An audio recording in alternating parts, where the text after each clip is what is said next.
C'est l'heure du FaceTime avec ta Paulette. Je viens de refaire tout l'épisode. En fait, je l'avais totalement enregistré. Et puis, j'ai reçu un message sur Instagram qui m'a fait me dire « Oh non, faut que je raconte ça aussi dans l'épisode. » Donc, je vais commencer par ça avant de vous raconter une petite boulette qui m'est arrivée. Mais parce que je trouve que c'est saisissant. Pour vous expliquer, je suis allée plusieurs fois à Berlin il y a 11 ans de ça. J'avais des potes qui habitaient là-bas et c'est vraiment une ville que j'adore. Et il y a 11 ans, j'avais 14 ans. Non, je rigole. J'aimerais bien. Il y a 11 ans de ça, j'avais déjà des petits problèmes d'estime de moi. Et je me rappelle avec ma pote Amélie avoir fait des photos et sur le coup m'être trouvée vraiment... Enfin, il y avait quelques photos que j'aimais bien, mais je me trouvais pas jolie, quoi.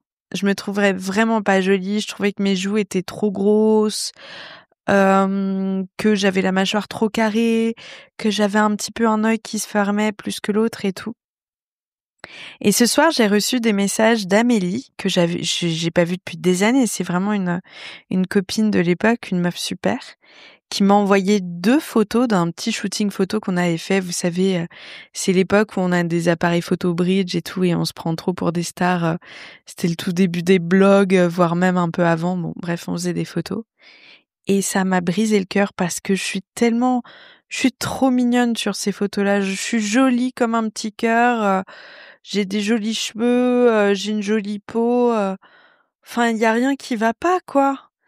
Et je me rappelle à l'époque vraiment l'état d'esprit dans lequel j'étais, de me sentir dégueulasse. Et surtout, je crois que ce voyage-là, je m'étais fait larguer juste avant, ou enfin vraiment, j'étais pas bien dans ma tête et je me trouvais pas jolie. Et j'avais des problèmes alimentaires où je me restreignais sur tout. Je craquais sur un burger et j'allais culpabiliser 15 jours. Enfin, j'étais pas bien dans ma peau, quoi. Et quand je regarde ces photos, je me dis oh non, oh non. En fait, notre beauté dépend mais tellement totalement de la perception que l'on a de soi et surtout de son état mental. Il y a qu'à voir pour celles qui sont célibataires et qui sont en train de dater, et les autres, mashallah. Enfin, je pense que vous vous rappellerez de cette sensation. Mais vous savez, on se sent pas forcément jolie. Et puis le soir même, on passe un date avec quelqu'un qui nous dit que de facto, en fait, il nous trouve ou elle nous trouve jolie. Et là, mais vraiment, on se sent pousser des ailes et on se regarde dans le miroir et on se dit mais c'est vrai qu'il ou elle a raison. En fait, je me trouve super super mignonne, vous voyez.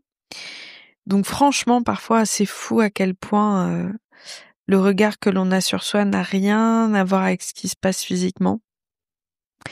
Donc ouais, ces petites photos, ça me rend nostalgique et surtout, ça me brise un petit peu le cœur pour la personne que j'étais à l'époque.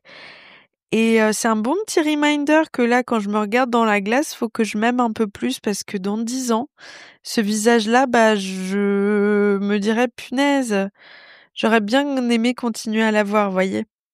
Parce que voilà, le temps fait son œuvre. Bon, la boulette que je voulais vous raconter. Faut que je vous explique tout.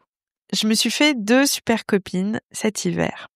Manon et Violette. Alors le prénom de Violette a été modifié, vous comprendrez pourquoi. C'est des nanas que j'ai rencontrées et tout de suite j'ai ultra accroché. C'est des meufs super, saines, drôles, vraies, on se ressemble grave. Enfin vraiment, je les ai trop kiffées. Et un soir, on est au resto et Manon arrive juste après moi et puis les autres ont genre 5 minutes de retard, quoi.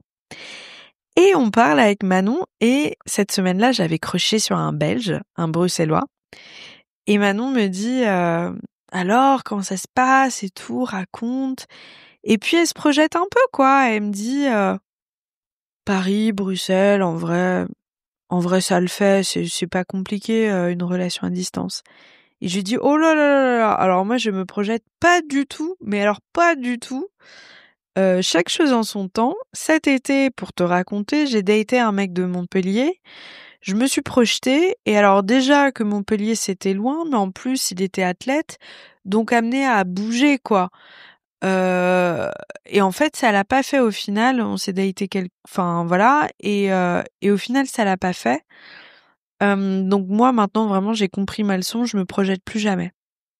Et là, Manon qui est très très intuitive, mais vraiment une intuition de l'espace. Elle me regarde, elle écarquille les yeux, elle fait: est-ce qu'il ferait pas tel sport? En plus, c'est un sport un peu niche.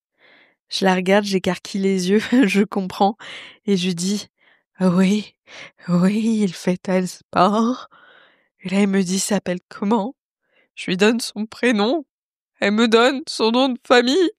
Et il se trouve que ce mec-là, que j'ai daté, c'est son ex. Mais genre pas son ex, ils sont sortis 3 mois ensemble. Son ex, en mode ils ont acheté un appartement ensemble. Genre ex-ex. Et je me rappelle que quand il était venu à Paris, on parlait de nos relations passées. Moi, en plus, j'aime pas trop savoir les meufs, les ex plutôt, pardon, de mes mecs, parce que je suis vachement du genre à me comparer de manière négative. En mode, je suis forcément moins bien que les ex, vous voyez? Donc à chaque fois, moi, je pose 2 questions et je me porte. Et là, il m'avait juste dit, ça fait 5 ans que je suis séparée. Et ma dernière ex, on est restés environ 5 ans ensemble et on a acheté un appartement.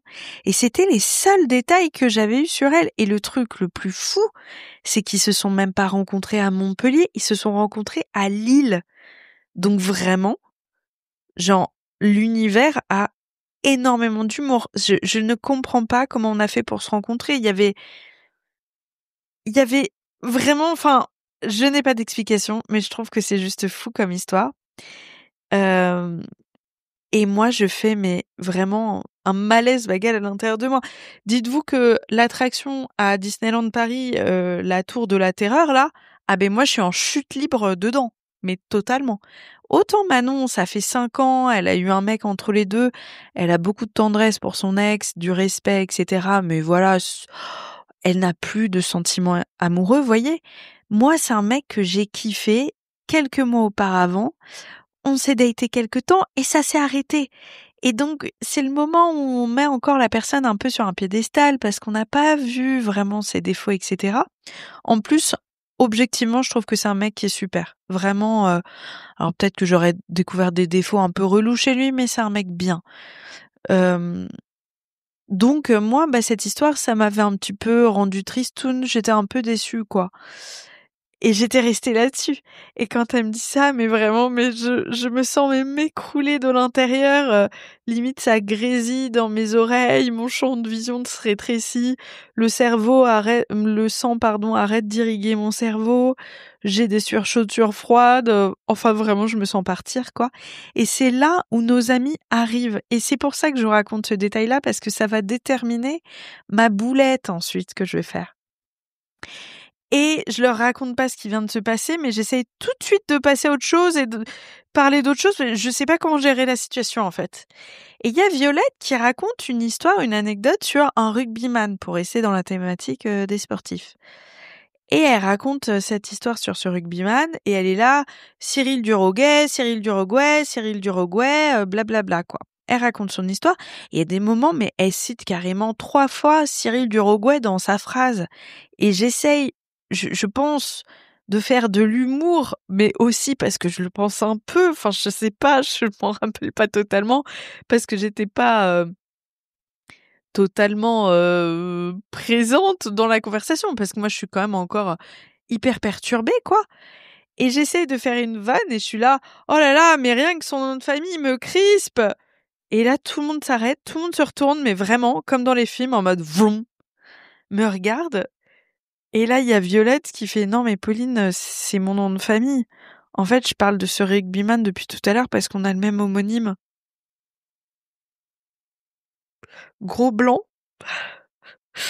Moi, je sors mes rames et je rame à contre-courant, mais personne n'y croit. Personne n'y croit. Et je suis en mode: ah non, mais c'est parce que la manière dont tu le prononçais. Enfin, j'essaie vraiment de m'en sortir, mais plus j'essaie de m'en sortir, plus je suis rouge, plus tout le monde commence à rigoler en voyant à quel point c'est pas crédible. Oh, la honte, la honte. Et le lendemain, on en a reparlé avec Manon et un autre pote qui était présent et vraiment on était morts de rire en mode mais c'est catastrophique en fait. Oh là là, rien que son nom de famille me crispe. Non mais Pauline, c'est mon nom de famille. Oh non, oh non, horrible. Vous savez que cette histoire-là, je vous jure que ce soir-là, j'étais dans mon lit et j'arrivais pas à trouver le sommeil, j'avais des flashs quoi. Donc voilà la petite anecdote du jour.